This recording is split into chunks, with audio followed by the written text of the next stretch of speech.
welcome to the One Connection Away podcast, where we bring the right people into the right rooms. And today we have a very special guest, Skye.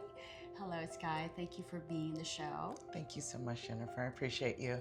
Of course. So we want to know more about you behind your campaign and behind your business. So tell us a little bit more about who Skye is. Gosh, who is Skye? So outside of my work, I love being outdoors. I love not animal outdoors. I'm not the best with wild animals. However, any animals that are, cute and fuzzy and everything else, and it can't eat me. I like those. So, but I've always liked to work out and I used to run a lot. However, I was in a car accident a couple of years ago that kind of hindered a lot of that. But if it's exercising, working out, dancing, singing, going traveling, I love to travel. And of course, on the campaign trail, I haven't been able to travel outside, but being able to be around and meeting people is awesome for me. I love that. So of all your travels, which one is your favorite? So I will say that I actually loved San Juan, Puerto Rico. I was very surprised. We had to make a detour because my passport was delayed. So we did that was really fun. We love going to local destinations when we go to places, but we've been to Dubai and we're planning on going to Guam. One of our friends does ministry there, so we'll be spending a couple of weeks there, and of course the Philippines. One of my husband's favorite was Vietnam, so we definitely are looking to go back over there and we kind of do local staycations now because we're here, but the United States is really nice. You have a lot of wonderful places that we probably haven't even seen. Yeah, that's great. Okay, well, let's talk about life experiences. Okay. So what life experience has shaped you the most? I will say that I am definitely very proud of being the child of my parents. I will say that they have shaped and molded me. My parents owned the first African-American pest management company in Chicago, and I was raised there. So I was raised folding bills, invoicing, doing the computer, different things. So I have a different work ethic, and I love that about myself because I hold myself to a different standard. And it just really helped to know that my parents were out there working, but we were able to play very well too. So that was really great. I love that. Okay, so what season of life are you currently in? So by the calendar of age, I'll be 51 this year, but so that's midlife, I would say, but I don't feel that way. I feel alive. I feel a lot of things, your earlier point is where you're learning, you make a lot of mistakes and, things work out, things don't work out. And then kind of by now you've honed it into, hey, this is how we're going to do it. Exactly. So I think this is a great time. So regardless of age-wise, stuff, I wish I could tell my body and my joints, okay, hey guys, let's stop breaking down. We're ready to move forward. But on another note, I think that it's a great time because you can learn from your previous experiences and then move forward. You have, how to make your money, how to save your money, different, and so I like that. I like where we are, where we're going. It's a good time. I like the fact that in our age, so because I'm 40, I just turned 40, and to me it's like as we mature, I am surprised with how I actually react to situations. Yes. So back in the day, I'll be like very dramatic about things, but now like even in the middle of a challenge or a crisis or whatnot, I was like, wow, I have really matured. Yes, because you just let it roll off and you're like, you know what? I've been through something similar. It's going to be okay. I'm not going to, I'm not going to trip. I'm not going to be upset. I'm not going to be running around in a circle like, Lord, help me, get me. It's okay. Yeah, it's totally different. My husband's like, oh, you're really cool. My husband hasn't mastered that. He's older than me, but he hasn't mastered that all the way yet. But I'm here for him, so. So it's funny because Jackie, one of her guests in the podcast, she said, so, I was asking the same question. And then she said like, yeah, so, with the adversity back in the day, her father or someone in his life or her life said like, okay, it hurts, but did you die? right? Did There you you go. actually die? It's like, Yeah. no, I didn't. Yes. So now that makes us more like stronger. Yes. What doesn't kill Yes, you that's, makes that, you stronger. that isn't definitely in our culture. That's exactly what we say. Whatever doesn't kill you makes you stronger. And I do believe we learn, like my mom says, you learn from the womb to the tomb. So hello, I love that. each day you get up, you know, it's a blessing. So yeah, absolutely. Exactly. I'm with Jackie. Exactly. Yeah. Mm-hmm. So, all right. So what belief did you have to let go of to grow? I've been a perfectionist, which, not saying any names, that I probably know someone who may be similar, but being a perfectionist. So my mother was Diane Carroll in a way. So she was always, she was always pristine. Her suits were, just everything. She said the right thing. She did the right thing. I never saw her lose it. And so in my aspiration to be like mom, it's the first time that I lost it, I thought, oh my gosh, I'm such a failure. Yeah. This isn't going to work. But I found that, you know what, she did lose it. She just didn't do that in front of me.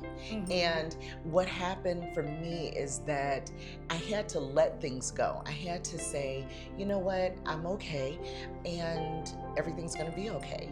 So what ended up happening was that I kind of let myself be okay in that way. So I used to write things to-do list every day because I had so much going on. I was running my family's business. I had 2 nonprofit organizations, and I'm just running, and I'm doing, children, everything. So I'm doing all of this, and then it was like, you know what? I didn't get everything done, and I was so hard on myself with that.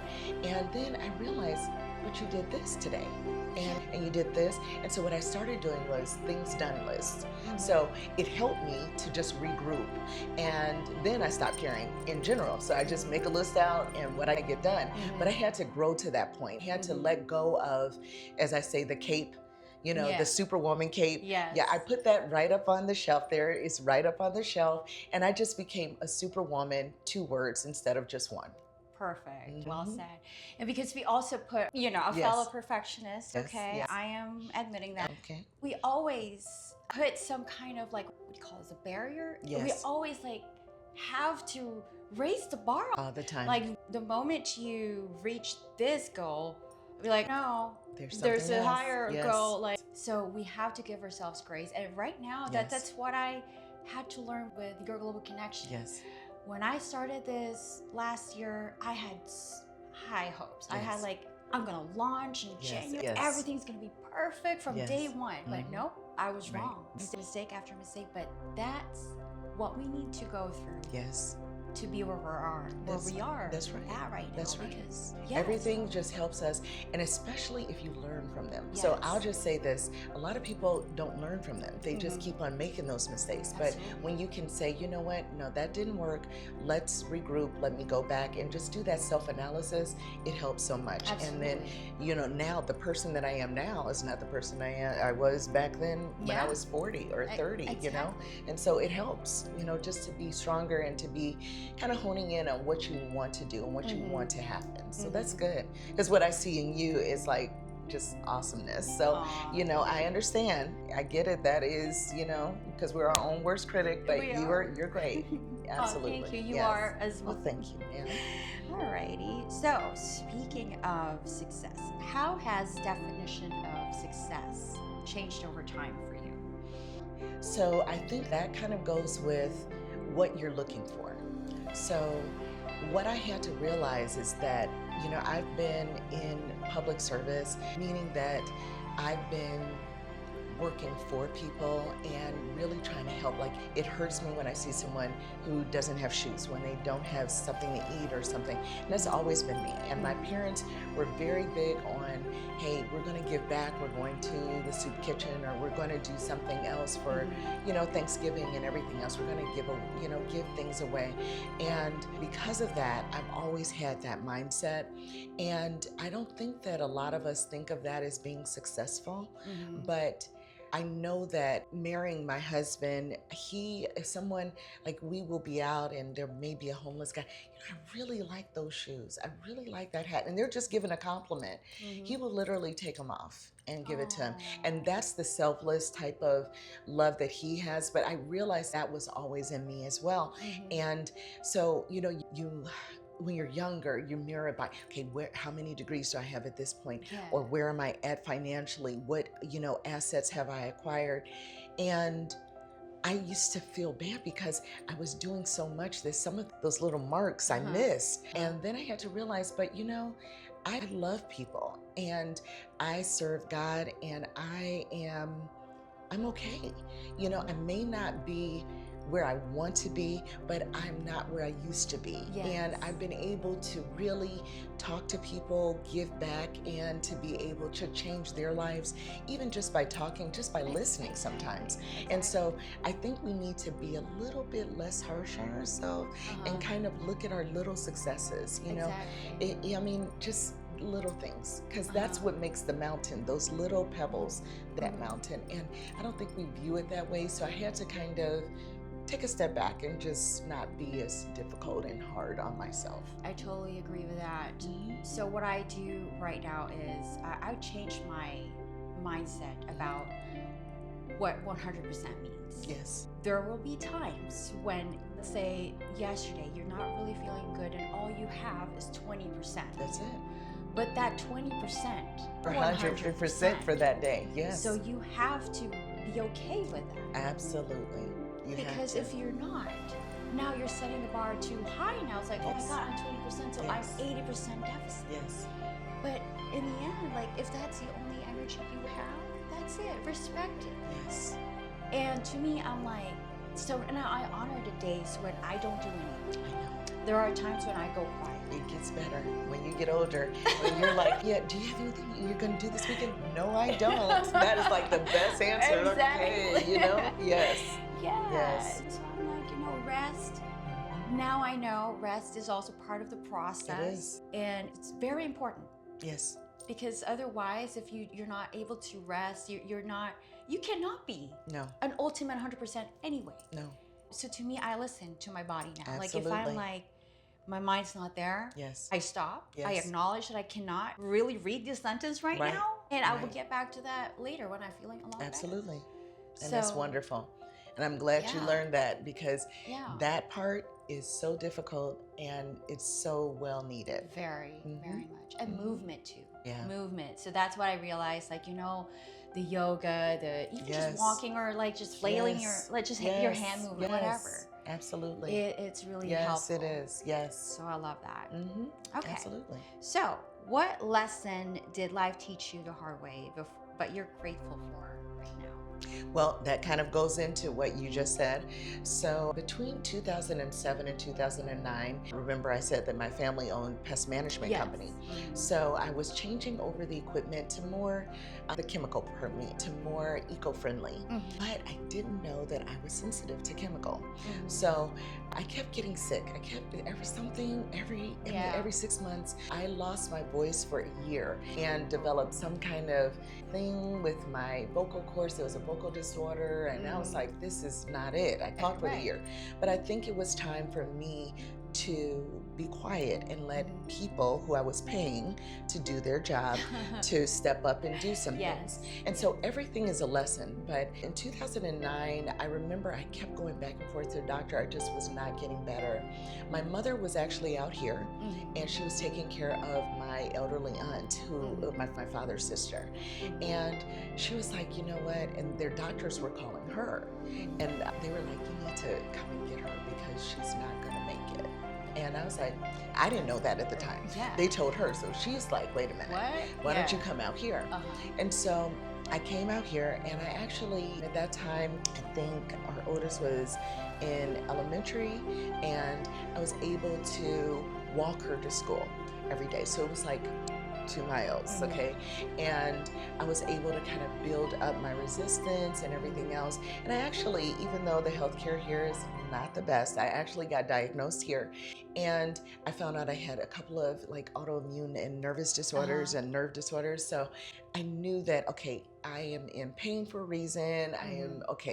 My resistance is down for a reason. Yes. But it was the best thing because I would have never left Chicago, would have never left my business. I mean, I probably would have because my husband is military, and I would have because, we were in Texas too. And so I look at different things, but that was home. And I would never have left, but coming out here was wonderful because my body was able to heal, and I was able to get out from what I was doing. I remember I was working so hard that I don't even remember going to sleep. For periods of my life. It was just, okay, I remember reading stories and tucking in, and I don't remember anything after that. Like you're in survival mode. Right. Like you're not living, you're just like, no. I didn't remember what the stars were, nothing. So now I make a point to, when that sun is coming up, I'm on my way to work. I look at that over the mountain and I'm just like, wow, thank you, Lord. Or, you're looking at different, just even the stars out and just different things like, the birds chirping and everything else, just to be mindful of what is going on around me. Because there was a time where I wasn't going to be here anymore. They had truly given up. And so coming here, I think that was a totally different change for me. And I was like, okay, it's a blizzard in Chicago and people are walking around in shorts here. Yeah, I can handle this. So yeah, that was a good move. For sure, for sure. Okay, so let's talk about your work and your organization. So what do you do now, and why does it matter to you personally? So currently I am the office services manager for the Clark County Recorder's Office. I've been there for 15 years and I've been in management for 11 years. I have trained since 2011 and I love training. I used to train, I just always loved that. I love being able to give people little tidbits and then they can make it into their own. And we can see them working independent after they were so dependent at the beginning. And I thought that was just a wonderful thing. So I was happy to be able to do that. Seeing what is going on in my office. So when my director said, that she was going to retire, I just felt that I had a need to kind of step up and do that because there's change that is needed and it wasn't really well received. But we need to be moving in the right direction. So that's very important to me. And I'm glad that I have an opportunity to be able to do that at this time. Of course, that's great. So who do you feel most called to serve through your work? So my heart has always been to at-risk communities or populations as well as the seniors. I will say that I have always been an advocate of getting cures to cancer, getting something for, Alzheimer's and everything. And now my father has Alzheimer's and my mom was just diagnosed with dementia. So it is definitely an issue because I see scammers coming after them and they attack them and they have no idea what's going on. And that, to me, I take that very personally and we need to do something about that. Absolutely. So that is something near and dear. Absolutely. Okay. Well, so how can people best collaborate or connect with you? I am on the campaign trail, so I will say that I'm not always available all the time. However, my number is 702-WIN-SKYE. That's WYNSKYE. So it's 996-7593. And my website is www.4recorder, that's SKYE.com. And I'm on all of the socials. So Skye 4 Recorder on Facebook, Skye Burress on Instagram, and everything else is just Skye Burress. So you can please, I check my messages, you can call me, you text, whatever. If there's something going on, just let me know. I'm very accessible, but it may take me a little bit to get back with you. So that's okay. All right. Well, Skye, thank you so much for sharing your story. This is really Thank you for powerful. having me. Yeah. Of course, you're such a wonderful woman. Thank you. And I can see the power and the really good energy. Thank so you. I'm so glad to be I on. appreciate that. Yes. That's Miss Jennifer is just one of my soul sisters. I'll say that. So, yes. Well, thank you so much. Thank you. Skye. I appreciate Well, you. if this is an episode that resonated with you, please feel free to subscribe and share this with someone who might need to have to hear the same reminders that we have talked about today. And we look forward to having you guys on our next episode of One Connection Away. Yes. Thank you so Bye-bye. much.